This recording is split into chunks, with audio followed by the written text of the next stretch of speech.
This is the 10th year for the conference. There's not a lot of conferences right now. They've been dying off, but this was BECX, so BEC 10, and it was great. It was in Salt Lake City this year, and it was just a bunch of people. There are three things that you'll find with attendees at the conference, and I guarantee you, speak to someone who's attended, and they'll agree with these things.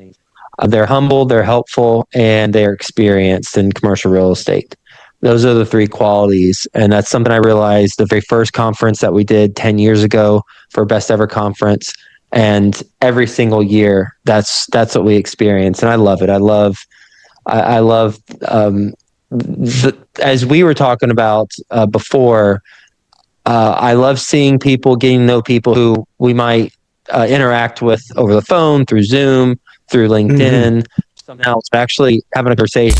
Welcome to the Yacht Captain Investor Podcast. I'm your host, Scott Kidd, where every week we dive deep into conversations with real estate pros, business owners, and maritime professionals about their mindset and journey to success. Please help support us on our journey and our channel by liking, subscribing, and commenting below so we can help you in your journey to success.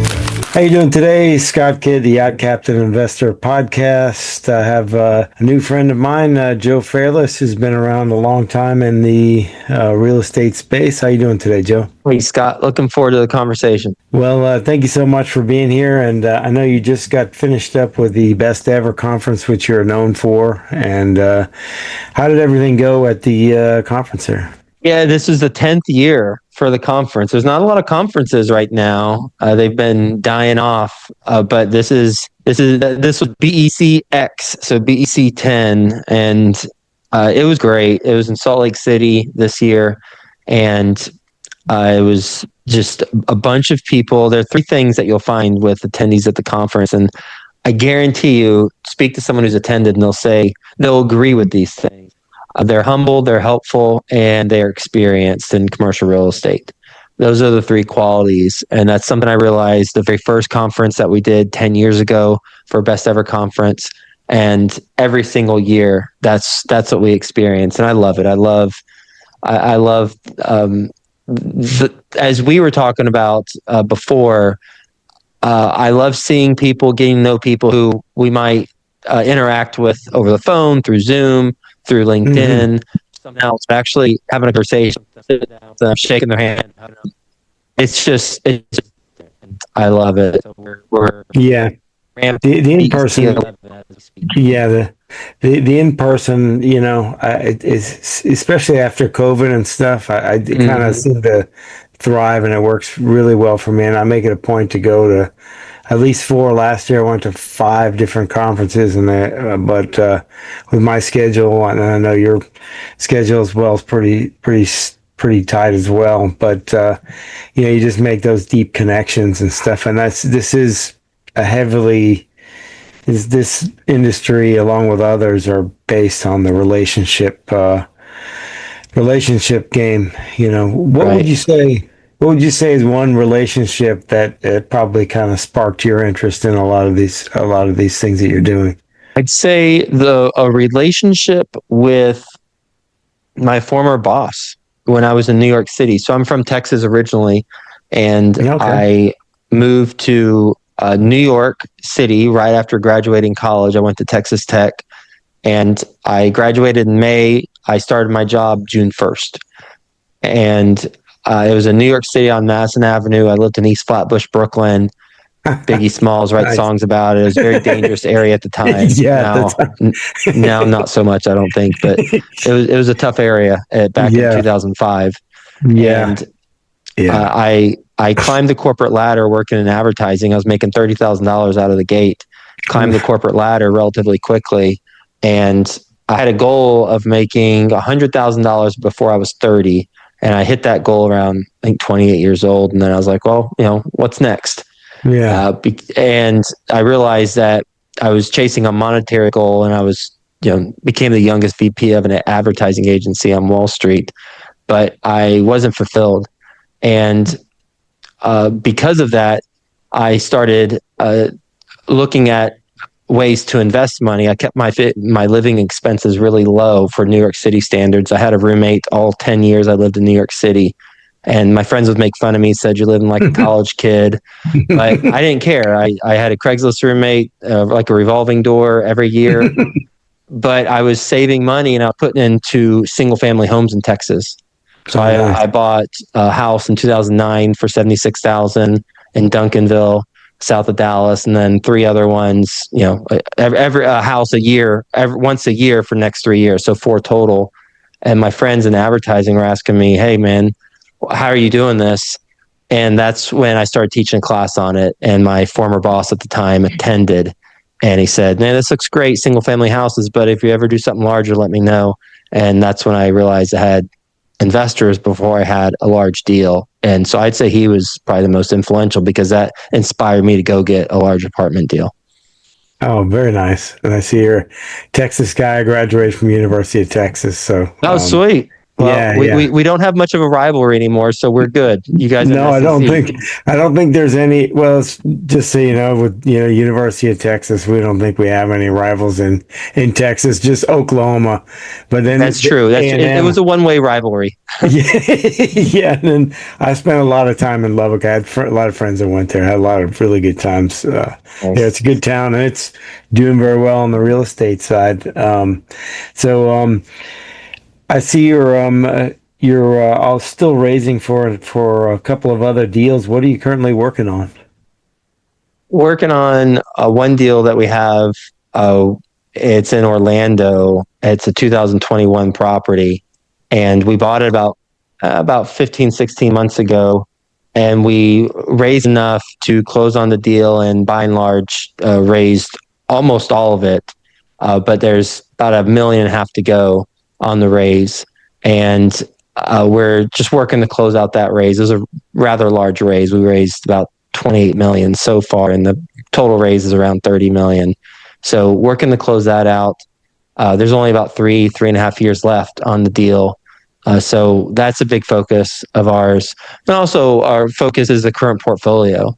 We always have that as a primary focus, just operating the deals that we have and executing on the business plans, working through challenges that come up with some of the deals that we've purchased back at the peak of the market with floating interest rate loans, 2021, 2022, and navigating that and figuring out the best solutions for those as well.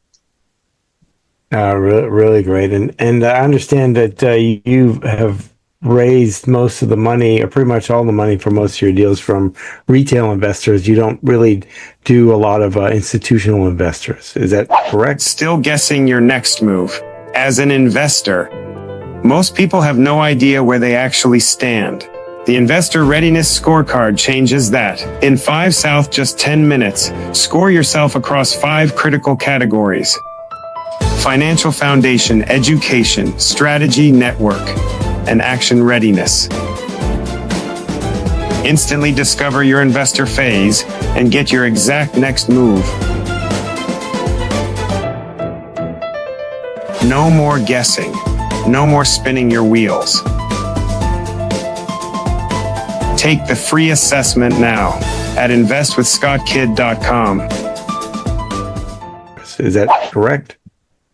We do both. I personally don't focus on institutional investors. That's some people on the team in my company focus on that. I focus direct relationships with accredited investors, but we do a significant amount with institutional investors. We raised $57 million in total across 2 acquisitions last year to buy 2 deals with institutions.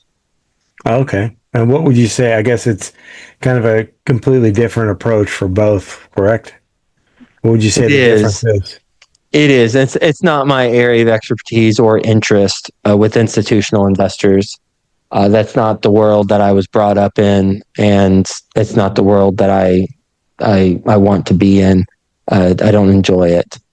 So with people on the team, that focus on the institutional side and those relationships. And I enjoy talking to the entrepreneurs, the physicians, the high net worth individuals who have earned their money doing something and learning their story, learning how they got to where they're at, challenges they've come across, like having those relationships. I really like that.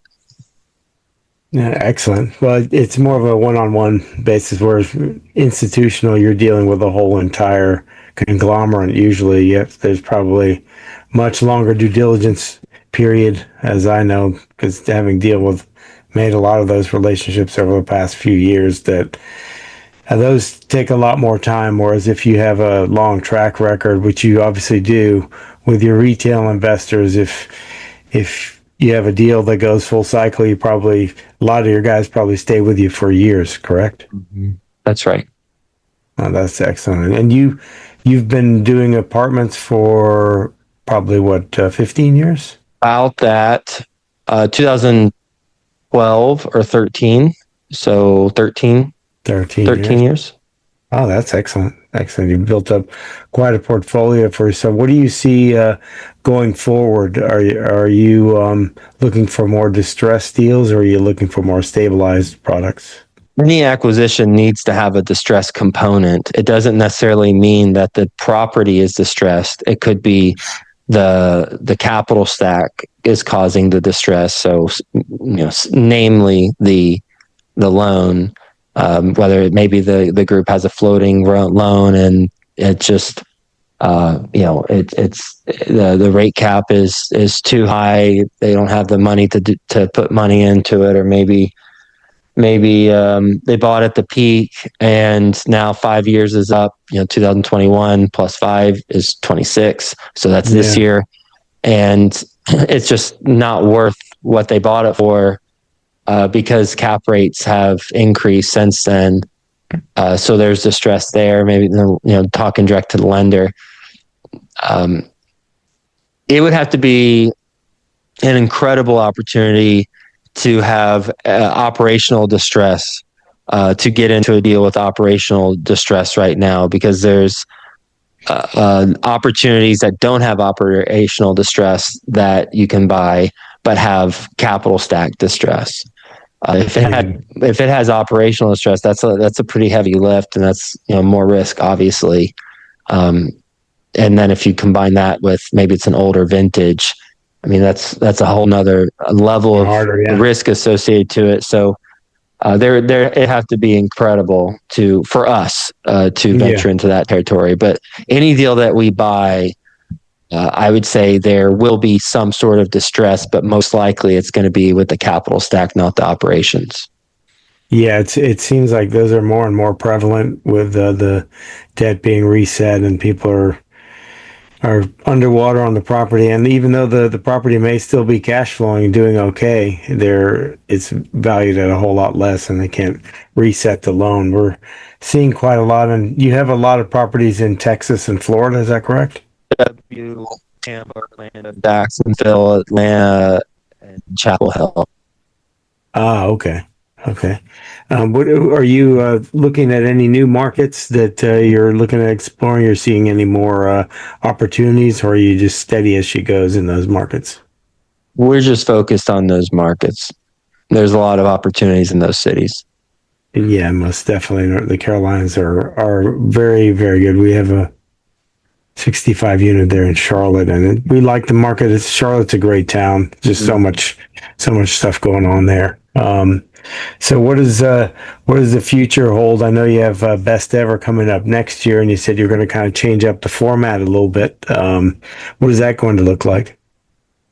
It's going to be matching up general partners. We're capping the amount of general partners that can attend. We might cap it at 100. We might cap it at 150. We'll see, but there will be a wait list by the time the doors open for the conference when it starts. We already pre-sold 35 tickets at this year's conference for next year. So it's going to be general partners matching up with fund managers, successful fund managers like yourself, successful LPs, who are looking to place capital, and it's going to be collaborating and building relationships with each other. You can go to besteverconference.com and you can probably, I think we have everything up, look to see, what it's all about for next year and get your ticket. Okay, so how many fund managers do you think you're going to have? About the same amount? We're at least 50. It would be a 2 GPs to 1 fund manager at minimum, or it's going to be a 1-to-1 ratio. We're still working through that. We're partnering with TribeVest, and they're going to be bringing in at least 50 fund managers, and then we've got obviously our own network of LPs and fund managers. So we're going to see how it shakes out. And as it gets closer, I'll be able to answer that more directly if it's going to be a 1-to-1 ratio or if it's 2-to-1 GP to fund manager. Yeah, that would be really interesting. I think it'd be more of an intimate event, and I think it'll probably gain a lot more traction, and people will be, because some of these events tend to be really big, and I feel like I'm just going through the sales gauntlet sometimes when I go there, and a lot of times like we were discussing before we got on, it was just I like going for the networking because I like meeting the people I haven't seen, I've never met in person and stuff, and making those connections and stuff. And I think this type of conference is kind of a necessary thing that needs to happen because it's more of a direct approach, and it has it's very intentional, whereas a lot of these just kind of have they're just trying to attract a lot of people, and the whole deal is to make a lot of money. Still guessing your next move. As an investor, most people have no idea where they actually stand. The Investor Readiness Scorecard changes that. In 5 South, just 10 minutes, score yourself across 5 critical categories: financial foundation, education, strategy, network, and action readiness. Instantly discover your investor phase and get your exact next move. No more guessing. No more spinning your wheels. Take the free assessment now at investwithscottkid.com. The event and push the sales. Yeah. That's why we've been able to do this for 10 years, because we attract the right people and we approach it, in my opinion, the right way. Like I said, experienced, humble, and helpful people is who you'll come across. And it's, I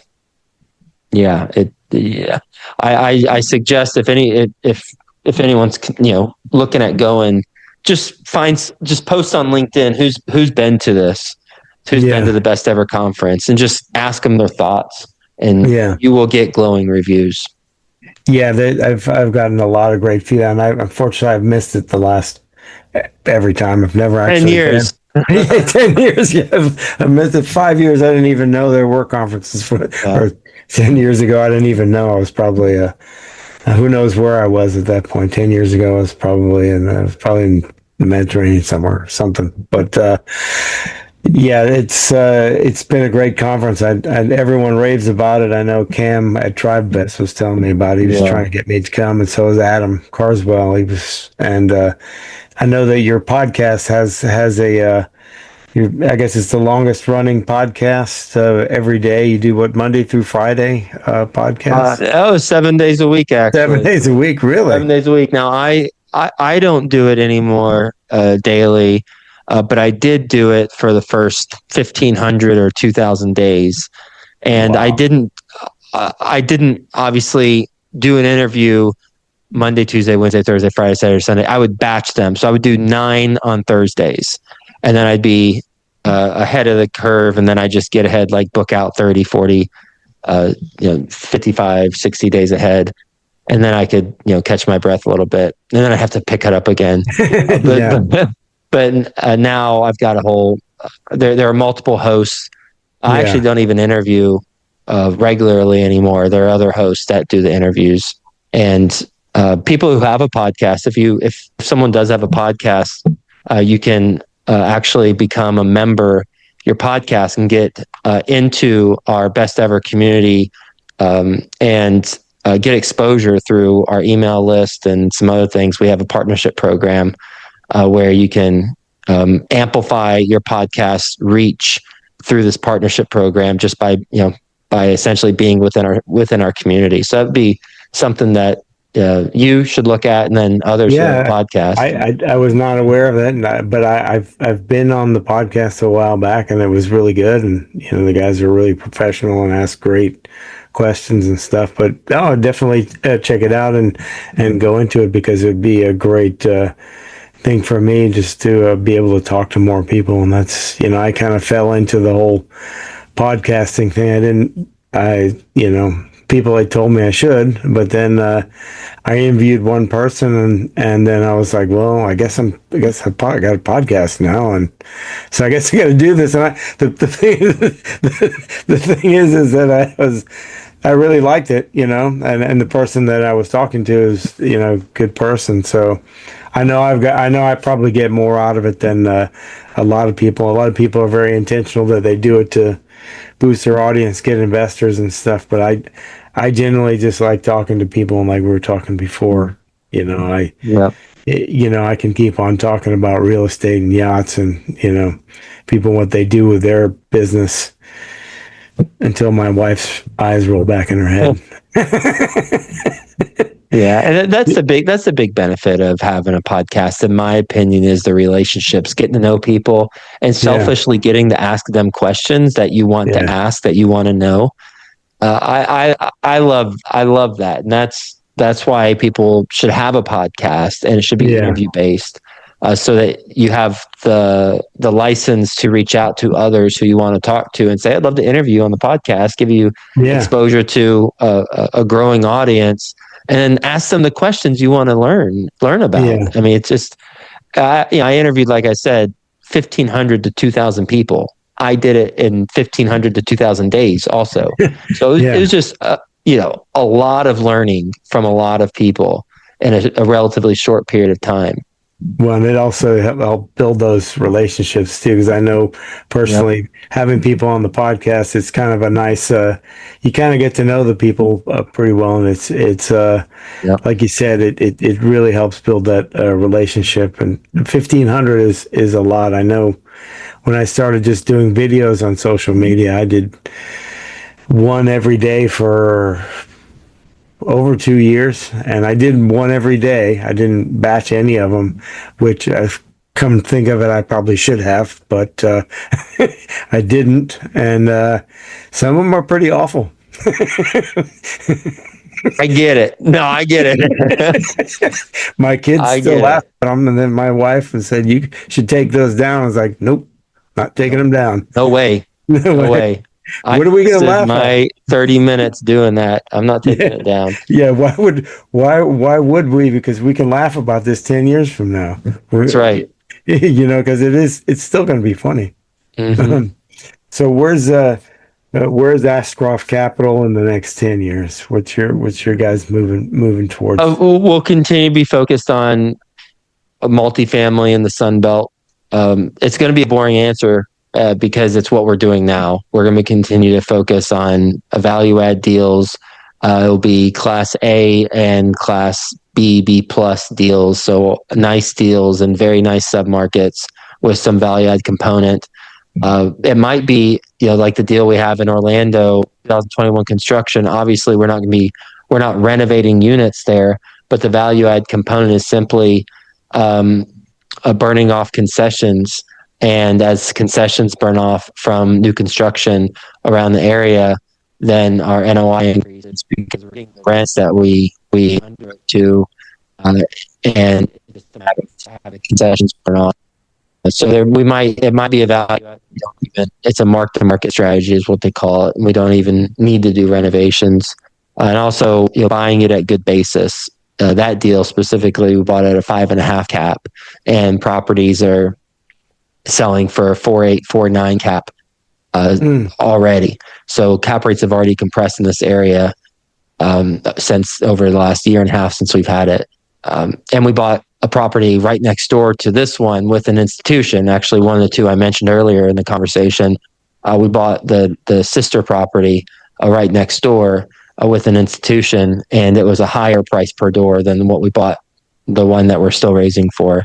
Oh, wow. So we've got a plan for how we're going to approach the next 10 years, and that is to continue to focus on what we do best, and then and then learn from the challenges that we've come across with higher interest rates and with cap rate expansion. So take a look at the type of debt structure that's in place and make sure that's set up the right way. This deal in Orlando is a fixed interest rate, for example. Blueprint, the passive investor due diligence checklist. You found a deal, the returns look great. But before you wire a single dollar, do you know what you're really investing in? Most passive investors skip the hard questions. No PPM review, no sponsor vetting, no exit strategy. They hope for the best. Blueprint fixes that. For pillars of protection, 87 plus vetting questions, a live scoring dashboard that gives you an instant verdict. Invest, caution, or avoid. Work through each tab. Note your red flags. Review your score. Decide with confidence, not gut feeling. For example. So there you have it. It's boring is good. I tell people that on the boat. I said, I like boring. If you're bored and we're working on the boat and we got guests on, you're bored. That's great. Because if it's exciting, you you won't really like what comes out of that. Like if it's exciting in the multifamily world, there's stuff on fire. People might have died in the apartments. It can be boring is good. If you have a boring plan, you're doubling down on what you're doing, because obviously what you're doing has gone well, and you can always keep tweaking what you're doing. So boring is good. Boring is great. Keep up the boring. But thank you so much for coming on. And if people want to find out more about you, where's the best place they can find you? You can go to ashcroftcapital.com and you can see the deal that we have right now in Orlando. You could add me on LinkedIn. Just send me a message. Mention that you heard me on this show with Scott. I'd love to connect with you there.